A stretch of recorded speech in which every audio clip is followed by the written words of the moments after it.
कुंभ को वैसा बना देते हैं कि इसमें इसके बाद सारी नॉलेज क्लियर होनी चाहिए। मतलब जो जो अपने आप को ऐसा समझता है ना 30 मार खा बड़ा से बड़ा, तो उसको यहाँ पे आना चाहिए। करो मेरे साथ पॉडकास्ट, बताओ मैं कौन इंटेलिजेंट है। इसको भाई बड़ा बनाओ, इसका बड़ा बनाते जाओ आप कुंभ को। तो जो कहानी है ना उसको पूरा रियलिटी बना दो कि सब देवता और असुर एक जगह पे इकट्ठा हो गए और सबने मंथन किया। अब वहां से विष भी निकलेगा, अमृत भी निकलेगा। आप ले लो ये सब ना नहीं चाहिए मेरे को ये पॉपुलैरिटी, पर मैं आपको वो दे सकता हूँ कि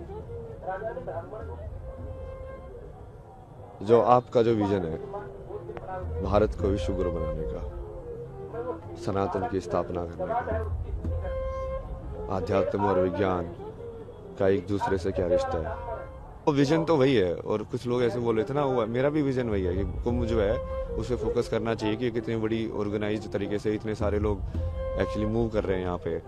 क्योंकि वो मेन चीज़ ये IIT बाबा ये सब नहीं है ना, वो गरीब लोग हैं जो इतनी दूर से आते हैं, रोटी बांध बांध के ठंड के अंदर बाहर सोते हैं। तो शुरू में तो मैं भी थोड़ा सा वैसे ही रह रहा था ना, सुबह 6 बजे आता था मैं स्नान करने के लिए गंगा के अंदर, तब भी कितने सारे लोग स्नान कर रहे होते थे उस टाइम पे भी। मैं सोचता हूँ यहाँ से क्या होना चाहिए। तो ये अलग अलग बेसिकली एक तो सारे अलग अलग जो तरीके जो ईश्वर तक पहुँचने के हैं उसको एक होके जुड़ना, मतलब वो तो आई थिंक सब एग्री करेंगे कि वो होना चाहिए। बटेंगे तो घटेंगे, तो वही है ना वो चीज़। मतलब ये इससे बड़ा अखाड़ा है, ये इससे छोटा है, वो उसके पीछे पड़ा है, ये सब तो उन चीज में आना ही नहीं चाहिए। जो आध्यात्म में सही में एक होना चाहते हैं तो, और बाकी उस चीज को बाकी मेन स्ट्रीम के जो लोग हैं उनसे भी जोड़ना है। बहुत सारे लाइक लोगों से, जैसे डांसर हैं जो कथक करते हैं, ये सब करते हैं, वो भी शिव की स्तुति ही कर रहे हैं, एक अलग तरीके से करते हैं वो। तो उन लोगों को और बाकी लोगों को इंटरेक्ट करने का भी कुछ व्यवस्था होनी चाहिए कि आप, या फिर ज्ञान के हिसाब से भी आपको जैसे चाहिए कि कहाँ पे किस टाइप का जवाब आपको मिल सकता है। तो एक ऐसा कुछ बनाओ ना कि जहाँ पे आप सही में वो एक कुंभ को एक नॉलेज एक्सचेंज या ऐसा प्लेस बनाओ कि यहाँ पे आके लोग सही में एनलाइटेंड होके जाए, उनको सही में भक्ति समझ में आए क्या होती है, सही में ज्ञान समझ में आए क्या होता है। तो यदि इतने सिद्ध लोग बैठे हुए हैं तो उनको वो होना चाहिए ना कि हाँ, उनका एक्सेस भी होना चाहिए कि आप प्रश्न पूछ सको, जवाब दे सके। वो किसी भी फॉर्म में करें, मतलब प्रेस कॉन्फ्रेंस करके करें जैसे मैं कर रहा हूँ, या आप वैसे उन्होंने इंटरव्यू के फॉर्म में कर रहे हो, या कई बार जैसे मैं रैंडम भी चला जाता हूँ तो लोगों के साथ वैसे बात करके कर रहे हो, या इंटरनेट पे कोई लाइव करके जवाब दे रहे हो, किसी भी फॉर्म में कर सकते हो। बट उसको जनरेट तो करो ना, उस एनर्जी को, सिखाने की एनर्जी दूसरों को भी, कोई भी कला, क्योंकि हर कला से भगवान तक पहुंचा जा सकता है। लेकिन बहुत सारे कर्म योगी भी है ना, आपको उनके कपड़ों से नहीं लगेगा कि ये योगी है, क्योंकि वो भस्म लगा के वैसे तो बैठे नहीं है, पर वो योगी है ना वो भी। तो वैसे वाले लोग भी तो आइडेंटिफाई करने पड़ेंगे ना कि हाँ, उनका भी उसी चीज में जगह है, चाहे वो किसी स्ट्रक्चर्ड रिकॉग्नाइज ऑर्गेनाइजेशन से जुड़ा हुआ है कि नहीं जुड़ा हुआ है, या किसी पर्टिकुलर पाथ को फॉलो किया है कि नहीं किया है। क्योंकि लिमिटेड पाथ्स तो नहीं है ना कि जितने ये ऑर्गेनाइजेशंस हैं। मान लो कोई नई तरीके से एनलाइटनमेंट करके निकाला, बट उसकी ऑर्गेनाइजेशन नहीं है, फिर ये सब अलग अलग तरीके ही है ना। नागा वाला एक अलग तरीका है, दूसरा वाला अलग अलग तरीका है, इस्कॉन वाला अलग तरीका है। विजन है, मतलब इतने ज़्यादा डिटेल में तो भी डिस्कस नहीं कर सकते कि एक एक चीज़। बट वो मैं तो ये चाहता हूँ कि बड़े से बड़े साइंटिस्ट भी यहाँ पे आके और लाइक उपनिषदों के ऊपर, वेदांत के ऊपर, लाइक किसी महात्मा से शास्त्रार्थ करें, लोग उसको देखें, है ना, कि सब पता चलेगा ना कि हाँ, ज्ञान का आपस में आदान प्रदान हो रहा है और लोगों को भी सवाल के जवाब मिलेंगे। मतलब कुंभ को सही में वो बनाओ ना जो होना चाहिए कुंभ, वो हर एक उसका वो होना चाहिए कि हर एक 6 दर्शन है, जो 6 दर्शन के जो लोग हैं आपस में एक दूसरे से तर्क कर सके, ज्ञान की और भक्ति की भी, मतलब दोनों का समागम। हाँ, तो मैं वही चाहता हूँ ना, इसलिए तो कि मैं जो वैज्ञानिक लोग हैं वो भी आए यहाँ पे, बड़े बड़े बाहर वाले लोग भी आए जो नोबेल प्राइज विनर है। यदि हमारा सनातन सही में सत्य है तो हम डर क्यों हो रहे किसी से।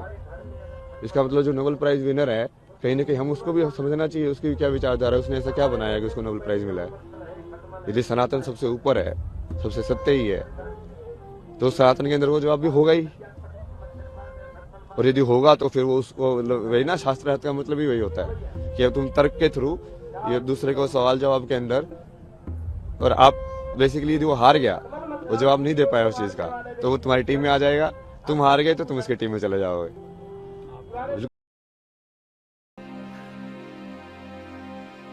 इस महाकुंभ को रूपांतरित या पुनर्जीवित करना होगा, एक ज्ञान के आधार के रूप में, एक ऐसे स्थान के रूप में जिसे बड़ी संख्या में लोग प्रेरणा, उपचार और रूपांतरण के स्रोत के रूप में खोजें।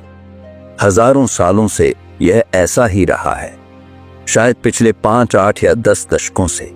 उसने कुछ हद तक अपनी अहमियत और महत्व खो दिया है, सिर्फ इसलिए क्योंकि देश हमारे अपने हाथों में नहीं था।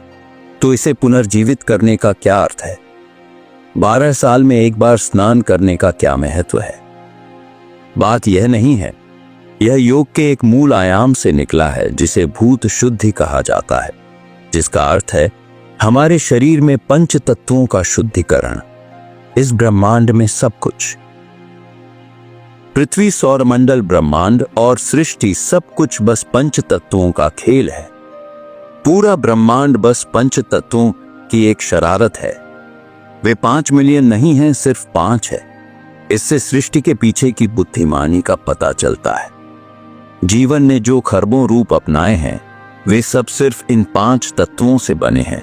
इसलिए यौगिक प्रणाली, योग का मूल रूप भूत शुद्धि है, जिसमें यह माना जाता है कि अगर आप इन 5 तत्वों पर थोड़ी महारत पा लेते हैं तो इससे आप सेहत, खुशहाली, संपन्नता, ब्रह्मांड तक पहुंच, इन सभी आयामों पर भी महारत पा लेंगे।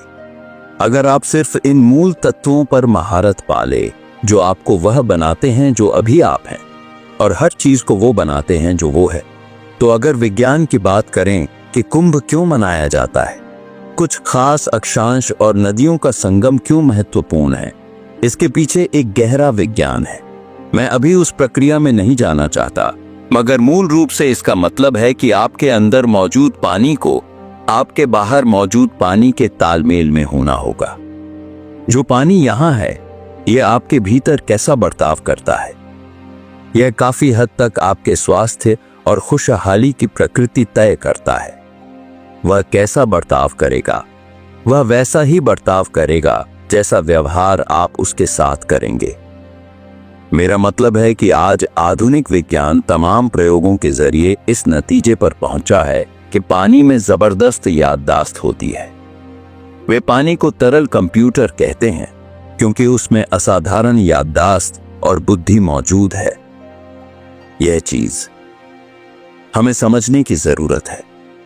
पानी एक वस्तु नहीं है, यह जीवन को बनाने वाली सामग्री है। जिस पानी को आप पीते हैं वह कहीं भी नहीं चला जाता, वह एक इंसान का रूप लेता है।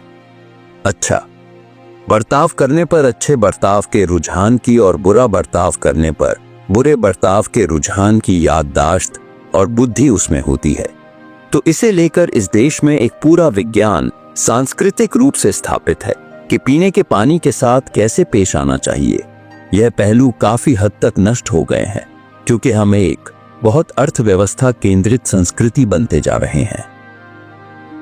अर्थव्यवस्थाएं सिर्फ जीवन चलाने के और अपने लिए जरूरी चीजें इकट्ठा करने के बारे में है। अर्थव्यवस्था हमारे जीवन का मार्गदर्शन नहीं कर सकती। आध्यात्मिक आयामों या आध्यात्मिक विज्ञानों की दिलचस्पी हमेशा इसमें रही है कि आंतरिक प्रकृति को कौन से नियम संचालित करते हैं।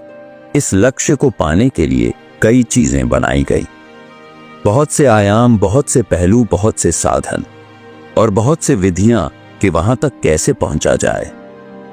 इन सभी चीजों में भूत शुद्धि एक बहुत शक्तिशाली प्रक्रिया है। कुंभ मेला इसी भूत शुद्धि प्रक्रिया का एक हिस्सा है।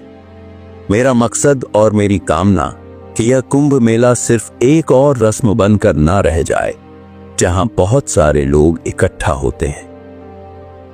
इसे एक रूपांतरण लाने वाली प्रक्रिया बनना चाहिए। मैं आपको बता रहा हूं, अगर हम भारतीय लोग अपने अंदर एक अलग स्तर का संतुलन प्रदर्शित करें तो मेरा विश्वास कीजिए अगले 25 सालों में हम सबसे महत्वपूर्ण देश होंगे, क्योंकि बाकी दुनिया के लिए यह सबसे बड़ी चुनौती होगी। बाकी दुनिया जानना चाहती कि होना कैसे है, वे जानते हैं कि कुछ करना कैसे है। वे यह नहीं जानते कि होना कैसे है।